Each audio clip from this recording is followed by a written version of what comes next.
And the Chief of Engineers has volunteered to take all the questions. Well, this is great. This is spontaneity. Panel, please come up before you're introduced in that. Good afternoon. I'm Ted Stroop. I'm from AUSA. I'm sort of our Minister of Propaganda.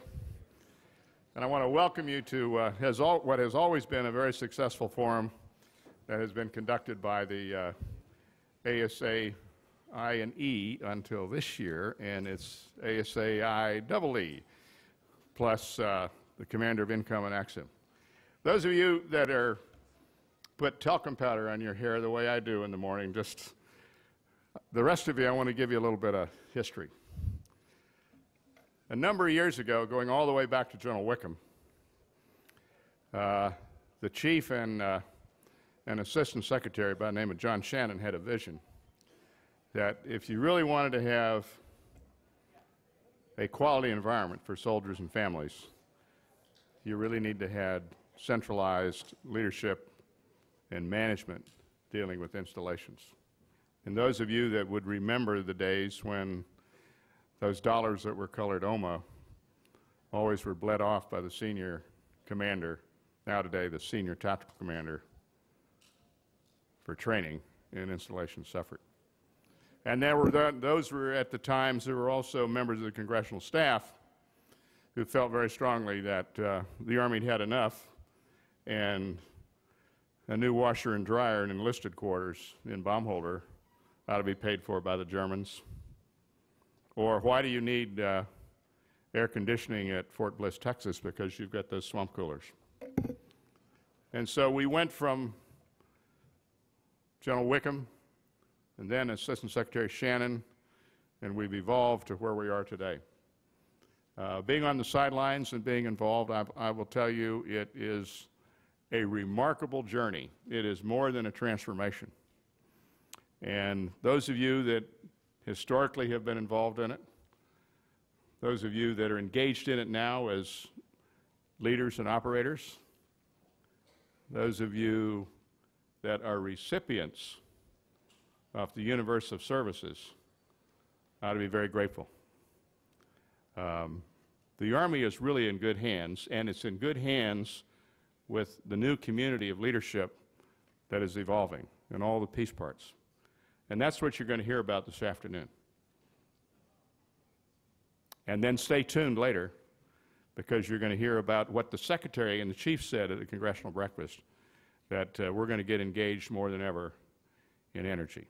So I don't want to steal anybody's thunder, but look at your schedule, and the schedule you really want is the one that looks like this, and this tells you exactly where the ILW forums are. It's shaped like that. We've got them all over the place.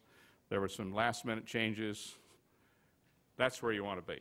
So without any further ado, over to you.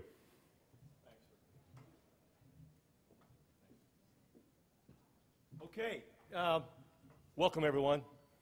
So here's the deal. Just had a big lunch, and so we're going to try to keep it as lively as we can in here. If you want to have the next 90 minutes, you want to talk about what's on the screen there, an enterprise approach to transforming our Army installations, you are absolutely in the right place. If you don't want to talk about that, too bad, we got you. We just locked the doors. Listen, I want to welcome you all to the Institute of Land Warfare panel, an enterprise approach to transforming our Army installations. And our focus here for the next 90 minutes or so this afternoon is to give you all an appreciation for the multifaceted effort that the installation management community has embarked on to improve the ability to sustain our Army soldiers, families, and our civilians.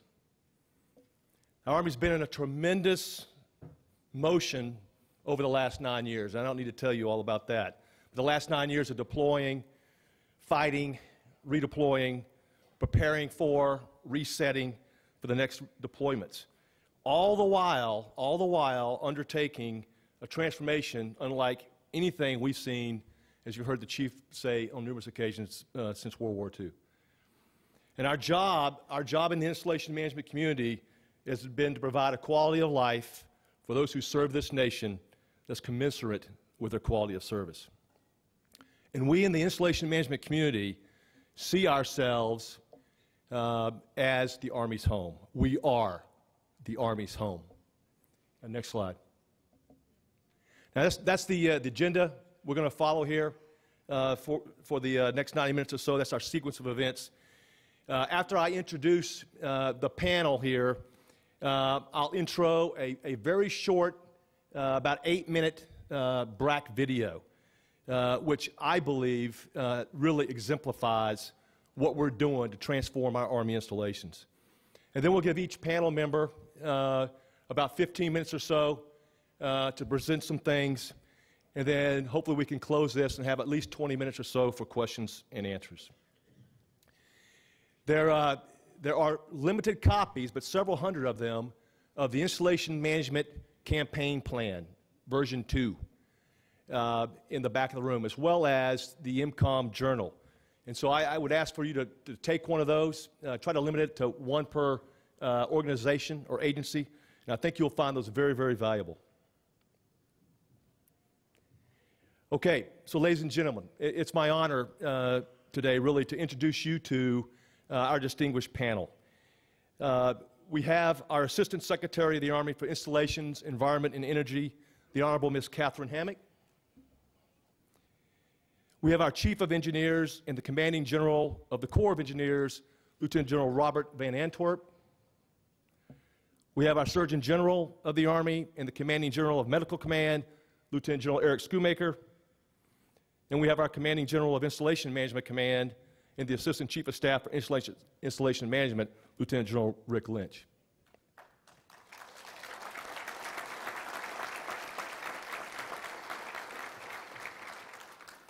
Okay, next slide. All right, before we get to our panel, the installation community produced this BRAC video that you're going to see, last about eight minutes. The Army approach to BRAC 05, we approached this really as an opportunity, an enabler really to one of the 4 Army imperatives that we hear our Chief talk about, and this one is transform. And so with BRAC 05, an $18 billion program, we have been able to modernize a sizable portion of our facilities or our installations, and hopefully created some efficiencies as well. And a good example of that is the consolidation of our schools into our centers of excellence. The BRAC initiative really exemplifies one way in which we're transforming our Army installations. Cuts across 43 states, involves over 50+ installations.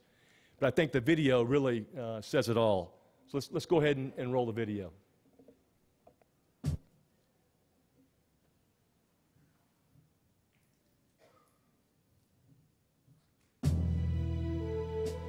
When BRAC 2005 was initiated, the September 15, 2011 completion date seemed far away.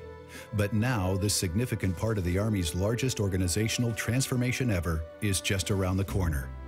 While there's still much to do, the Army is on time and on target in achieving the project's ultimate goal, emerging as a leaner and stronger Army. On installations all across America, you can see signs of the Army's success in meeting the ambitious transformational goals of BRAC 2005. And BRAC-funded construction has been initiated and is underway on over 300 projects that will be completed in 43 states and Puerto Rico under BRAC 2005. It is evident where completed buildings and facilities are already in service, where projects are being completed faster and cheaper than ever before using industry best practices under the new transformation strategy. All of this new construction supports increased operational capacity and warfighting capability. You can also see BRAC's achievements to date on transformed installations, where relocated soldiers and families are enjoying new quality of life facilities. Finally, you can see it in the communities surrounding BRAC installations. Construction alone has brought jobs to the communities and meant work opportunities for many looking for jobs, like at Joint Base San Antonio and Fort Bliss, Texas, the installation experiencing the largest BRAC realignment. When supporting construction is complete, There will be 3 brigade combat team complexes, 1 combat aviation brigade complex, a division headquarters, 4 clinics, numerous ranges and training facilities, a gymnasium, 2 child development centers, 1 youth center, and also a new commissary. The expanded installations have caused businesses and service providers in the surrounding communities to experience their own growth and expansion. Even the communities surrounding closure installations have benefited by working with the Army to redevelop the excess land. BRAC 2005, on time, on target, and ready to meet its goals for 2011. BRAC 2005 enables the Army to reshape the infrastructure to support its forces. It also enhances the repositioning of those forces, making them more relevant and combat ready for the combatant commander. BRAC's priority goals are in lockstep with the Army's overarching transformation priorities. BRAC creates doctrinal efficiencies by consolidating schools into centers of excellence and headquarters, and other activities into joint or multifunctional installations to improve effectiveness and efficiency and control costs. BRAC facilitates the Army's institutional transformation by relocating institutional training organizations on single installations, enabling greater force stability for soldiers, co-locating and integrating different branches to create a new way of thinking about combat.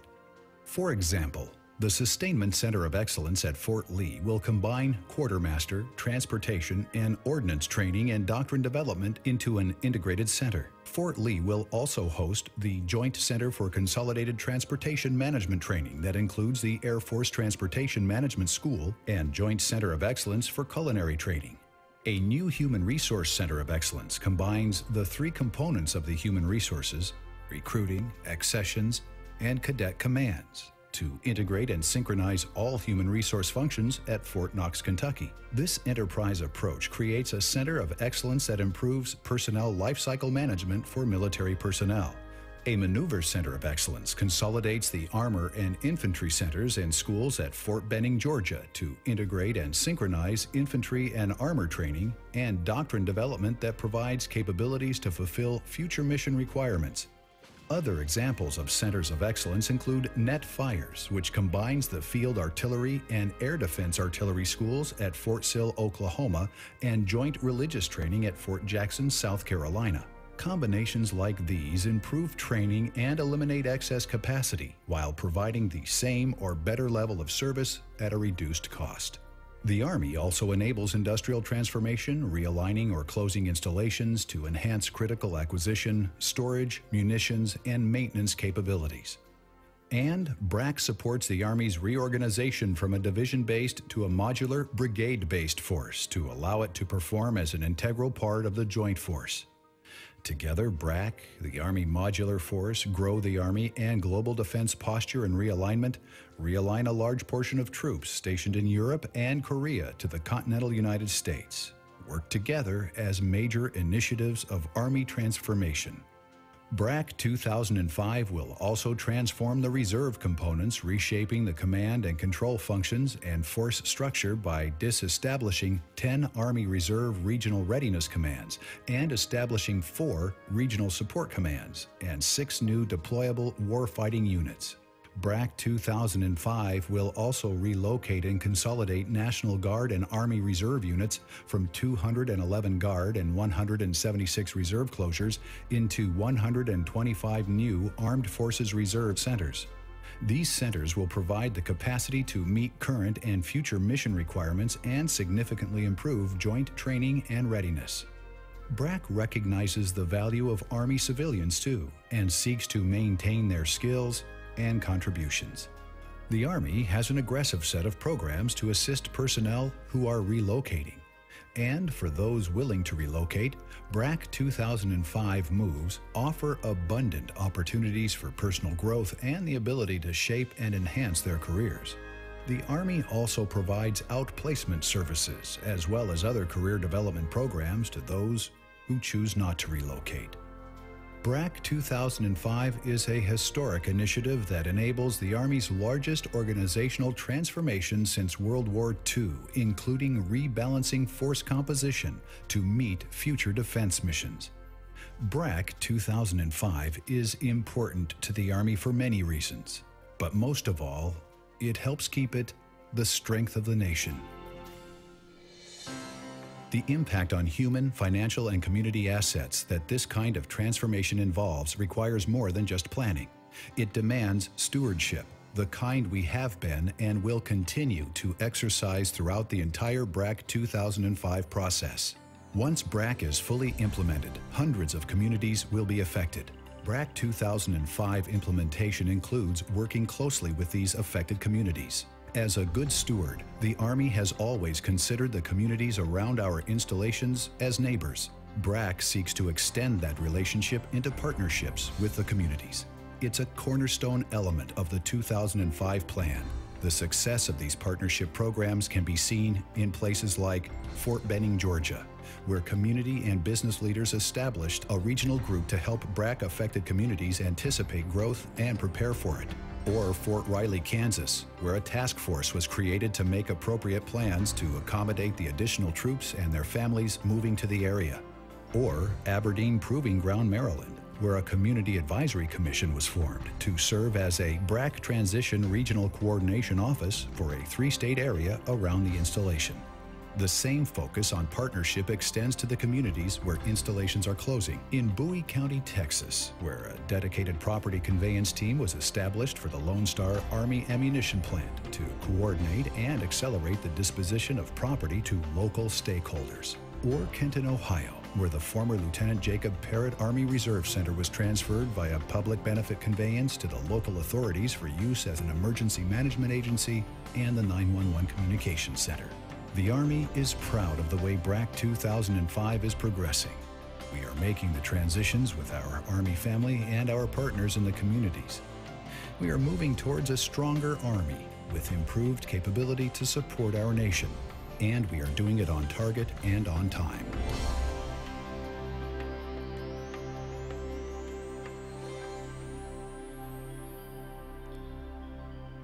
Okay, I hope that was helpful. So clearly, BRAC 05, an historical initiative and a critical enabler to helping us rebalance and transform our Army and our installations. The video you just saw is available on the MCOM homepage if you wanted to download a copy of that. So with that, we'll go ahead and transition our time now to our panel members, and I guess I will yield the floor now to our Secretary for Installations, Environment, and Energy. We've added that second E on there, and it throws everybody. I thought I had it down right. So, ma'am.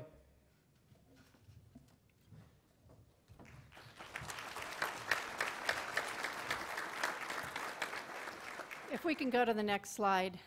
That wasn't the next slide. You have the wrong slide. It's IE&E, but it's installation energy in the environment, and the energy was added in October 1st, and the Secretary of the Army spoke about it this morning. There is a push toward increasing efficiencies and improving our energy usage, and decreasing our energy usage is certainly one of our efficiencies that the Army is going to focus on. Our mission statement is a new mission statement, which is speaking about the focus on energy, but also supporting global Army missions, and that is a new focus for the Secretariat, in that we did not have a focus on the operational energy mission, and that is something that we're putting increased emphasis on, is decreasing our logistical tail. Can we have the next slide? So as we said, the redesignation is energy and the environment, and you're going to see increased programs focused on energy. Next slide. There we are. All right. One of the things that this also emphasizes is the President has an increased focus on energy, and that's one of the reasons that I was asked to become the Assistant Secretary of the Army, is that's what my background is in the energy field. I don't have much of a background with the Army, and I am honored to partner with General Lynch who is teaching me a little bit about the Army while I'm teaching him a little bit about energy. So it's a great partnership as we focus together on energy and sustainability. Next slide. And when we talk about sustainability, there's a lot of question within the Army as to what sustainability is, because the Army uses the word sustain, sustainable, and sustainability in a different manner than it's used in the energy and environmental world. And really, when we talk about sustainability from an energy and environmental standpoint, it's very simple in that the golden rule, do unto future generations as you would have them do unto you. When we talk about sustainability, we're talking about energy, and we're talking about water, and we're talking about waste. Because if we have an increased focus on all three of them, we will have a decreased impact on the environment, a decreased cost, and a decreased logistical tail. Next slide. When we focus on sustainability, we will also strengthen our operational capabilities. We will enable our warfighter to go further, to go longer, and with reduced amount of resources, because they're able to create them themselves, whether it's from solar power, whether we have some innovative waste to energy strategies, or whether we have increased water filtration and water recycling capabilities, all of which are enabling our warfighter to perform better. We are looking at water efficiency, and we have deployed some new strategies on water efficiency, one which the Vice has talked about several times, which is a water recycling program having to do with shower water recycling. So although you hear a lot about energy, when we talk about energy and the environment, it is energy, water, and waste altogether. Next slide. When we talk about sustaining the Army and sustaining the environment and looking at our resources, certainly here in this panel we're talking about our permanent installations, our installations for our soldiers when they come home. And there has been a focus on energy under General Lynch's guidance, and also for several years with installations taking the initiative on their own, taking the initiative as entrepreneurs to do what is right, working with technologies that have come up through their community organizations, through the private sector, to test and try them and to determine whether it's a useful technology for the Army. One of the things that General Lynch has done is put together an energy portfolio to help communicate the various initiatives that are going on in individual installations, to help learn from each other. Next slide. Well, what all this translates to is net zero. That is our objective.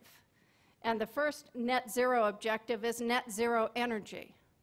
Because if we operate our facilities with a focus and an ultimate end goal of net zero, then we have a direction, we have a end state that is achievable, and it is also following the guidance that we have received from the federal government, and that by 2030 we want to have several net zero installations. Some of our installations are well along this path and have established these goals independently. But when you talk about net zero, you first have to reduce the amount of energy you use. And so that's a focus on lighting, it's a focus on air conditioning systems, it's a focus on turning things off and changing habits.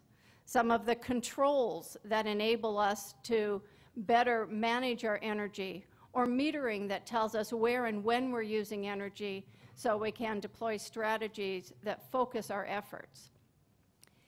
Then, after you have reduced the amount of energy, you can focus on making energy with natural resources, whether that is wind or solar or geothermal, or whether it is looking at some of our water resources, using waste energy, and using the thermal heat that comes out of the steam systems, looking at waste heat from boilers, and also